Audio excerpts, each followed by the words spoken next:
ये लगे कि फिरोजाबाद में हम आए हैं तो फिरोजाबाद में हमारा सम्मान लोगों ने किया। एक बार पुण्य जोरदार तालियों से स्वागत।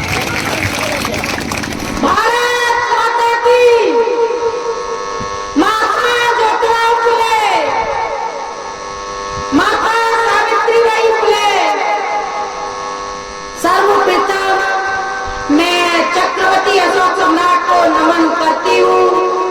राष्ट्रपिता महानायक ज्योतिराव फुले एवं सामाजिक क्रांति की महानायिका एवं भारत की प्रथम महिला शिक्षिका माता सावित्रीबाई फुले को श्रद्धा सुमन अर्पित करती हूँ एवं सभी बहुजन समाज के सभी महापुरुषों को याद करते हुए एवं मंच पे सभी उपस्थित सभी मंचासीनों को एवं मेरे सामने बैठे मेरे पितातुल बुद्धिजीवी एवं मेरे भाई एवं बहनें एवं नन्हे मुन्ने बच्चों एवं पुलिस प्रशासन के भाई सभी मेरे साथी, मैं सादर नमस्कार करती हूँ। हर भारतीय को शर्म आनी चाहिए। जिस राजा को चक्र राष्ट्रीय ध्वज में, जिस राजा के 4 सिंह मुखी के चिन्ह को राष्ट्रीय मुद्रा माना जाता है, जिस राजा के कारण भारत का नाम पूरी दुनिया में उज्जवल हुआ, उस चक्रवर्ती राजा को देश ने क्यों बुलाया? उनके इतिहास को क्यों दबाया जा रहा है? इस इतिहास को पढ़ना भी जरूरी है। साथियों, यहाँ पर माला पहनने और मंच पर बैठ के फोटो खिंचवाने नहीं आई हूँ। मैं आई हूँ सोई हुई समाज को जगाने के लिए। इसलिए सभी वक्ताओं को समय दिया जाए बोलने के लिए। साथियों, हमारी समाज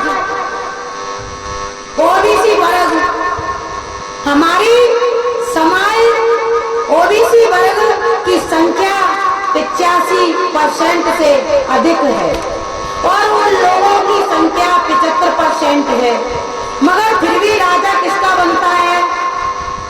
15% वालों का बनता है कि नहीं बनता?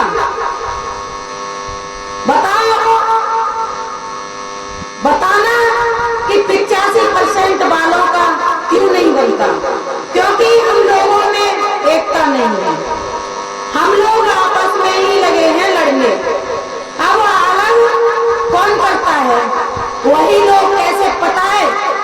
उन्हीं में से एक बाबा आते हैं हमारे बीच। कौन से बाबा? वो चुटिया वाले बाबा आते हैं और हम लोगों में बैठते हैं। हमारी जातियां बांट तो दी है अनेक सारी, जैसे लोधी, कुर्मी, गुर्जर, यादव, जाटव, बहुत सारी जातियां हैं। तो वो चुटिया वाले बाबा आते हैं, जैसे गुर्जर भाई के पास आते हैं और गुर्जर भाई अगर कुशवाहों के यहाँ बैठने या खाना खाने चले जाते हैं तो वही चुटिया वाले बाबा गुर्जर भाई को कहते हैं, अरे भैया तुम तो ठोर के ठाकुर हो, तुम कैसे कुशवन के यहाँ खाना खाए चले गए? तो वो गुर्जर भैया भूल के वन में जाते हैं कि हाँ बाबा बात तो सही कह रहे हो, है तो ठाकुर हम, पर अब गए तो अब गए, अब नहीं जाना। तो पड़ गई फूटी, पड़ गई ना। ऐसे ही अगर कुशवा भाई जाटों के यहाँ खाना खाने चले जाते हैं तो वही चुटिया वाले बाबा कुशवाओं के यहाँ पे भी पहुंच जाते हैं और इसी बात को उनसे बोलते हैं, कह रहे कुशवा जी तुम्हें ऐसे नीचे नहीं हो, थोड़ा क्या ठाकुर हो तुम जाटों के यहाँ खाना खाए चले गए। तो वे कुशवा जी कहते कि हाँ बाबा जी बात तो सही कह रहे हो तुम, अब गए तो गए, अब नहीं जाना। तो पड़ गई फूट। ऐसे ही हम लोगों के बीच छुआछूत, जात पात का भेदभाव फैला दिया है।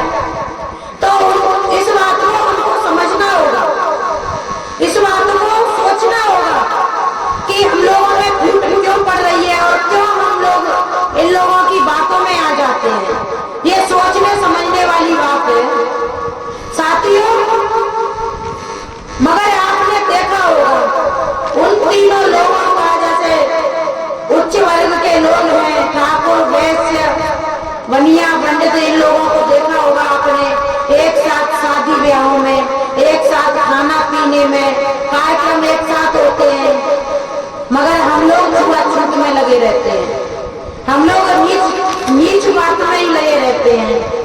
इसलिए हम लोगों में एकता नहीं हो पा रही है। जिस दिन हम ओबीसी वर्ग पूरा एक हो गया ना, इसका राज्य खत्म हो जाएगा। मगर मान्यवर काशीराम साहब जी ने कहा है कि चमचागिरी का तेल चढ़ा है बहुजन की लाठी पर, वरना मुट्ठी भर लोग कैसे नाचते 85% की छाती पर। एक बार की बात है, भारत से अमेरिका ने कुछ केकड़े रिसर्च करने के अपने यहाँ मंगवाए थे, तो भारत ने केकड़े इकट्ठे करके एक कांच के बर्तन में भर के भारतीयों ने हवाई जहाज द्वारा अमेरिका भेज दिए। साथ में एक भारत का आदमी भी भेज दिया। जब जहाज में भारत से अमेरिका हवाई अड्डे पर उतरा तो उनके यात्री उतरे, उनका सामान उतर गया। बाद में वो केकड़े वाला कांच का बर्तन उतारा तो उसे देख के अमेरिका वाले बहुत गुस्सा हुए और वो सब भारतीयों को डांटने लगे कि तुम बड़े लापरवाह हो, इसमें ढक्कन नहीं लगा के लाए हो। ये केकड़े कितने खतरनाक होते हैं, तुम इनको खुले बर्तन में लेके आए हो, ढक्कन क्यों नहीं लगा कर लाए हो? तो भारती बोला, सर तुम परेशान ना हो, केकड़ा जाति ही ऐसी है, इस बर्तन से चढ़कर बाहर नहीं आ सकता। अमेरिका वाला बोला, क्यों, वो कैसे? तो एक केकड़ा अगर ऊपर भी चढ़ता है तो दूसरा केकड़ा उसकी टांग खींच करके नीचे गिरा देता है, इसलिए कोई केकड़ा बाहर नहीं निकल सकता इस बर्तन से। इसलिए आप डरो मत, ये केकड़े जाति ही ऐसी है, अपने किसी भी साथी को आगे नहीं बढ़ने देते, और यदि कोई हिम्मत करके बढ़ता है तो उसी का दूसरा साथी उसी की टांग खींचकर उसे नीचे गिरा देता है। इसलिए उसका कोई भी साथी आगे नहीं बढ़ पाता है, उसका कोई भी भाई ऊपर नहीं चढ़ सकता। समाज में कुछ ऐसे भी लोग हैं जो आपस में भेदभाव करते हैं, बढ़ते हुए लोगों को खींचकर पीछे करते हैं। ये वो लोग हैं जिस थाली में खाते हैं उसी में छेद करते हैं। इसी तरह हमारे भी समाज में कुछ ऐसे केकड़े तैयार हो गए हैं, जो कोई अपना भी भाई हिम्मत भी करता है आगे बढ़ने का तो उसका दूसरा अपना ही भाई केकड़ा उसकी टांग खींचकर उसको नीचे गिरा देता है, पीछे कर देता है। जब तक इस समाज में ऐसे केकड़े पनपते रहेंगे तब तक हमारा समाज आगे नहीं बढ़ सकता। इसलिए हम सबको मिलकर ऐसे केकड़ों का डटकर सामना करना चाहिए, बल्कि मुकाबला करना चाहिए, तभी हम आगे बढ़ सकते हैं। जैसे मेरी समाज में और भी लोग हैं जिनको समाज ने एक ऊंचा योद्धा दिया है, तो मैं उन समाज के लोगों को भी कहना चाहूंगी कि मौका क्यों नहीं देते, और हमारे युवा साथियों को। भाई मैं उनका विरोध नहीं कर रही, मगर मैं उनको कहना चाहूंगी कि तुम जिस कुर्सी पर समाज के साथियों ने बिठाए हो तो उस कुर्सी को छोड़ करके ऊपर की कुर्सी पकड़ो, और जो नीचे बैठे हुए युवा साथी हैं जो संघर्ष कर रहे हैं उनको ये कुर्सी दो।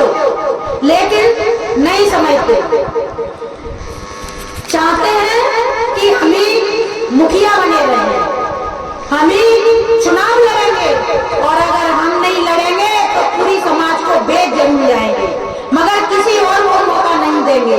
मैं भी विधायक बनूंगा, मेरा चाचा भी विधायक बनेगा, मेरी बहू भी विधायक बनेगी, मेरा बेटा भी विधायक बनेगा। युवा साथी और भी लगे हैं, उनको भी मौका मिलना चाहिए कि नहीं मिलना चाहिए? इसलिए मैं उन युवाओं को भी कहना चाहूंगी, गलत के खिलाफ आवाज उठाना सीखिए, चाहे सामने कोई भी हो। जितना कठिन संघर्ष होगा, जितना कठिन संघर्ष होगा, जीत की खुशी उतनी ही अधिक होगी। याद रखना, नारी अगर कलम उठाई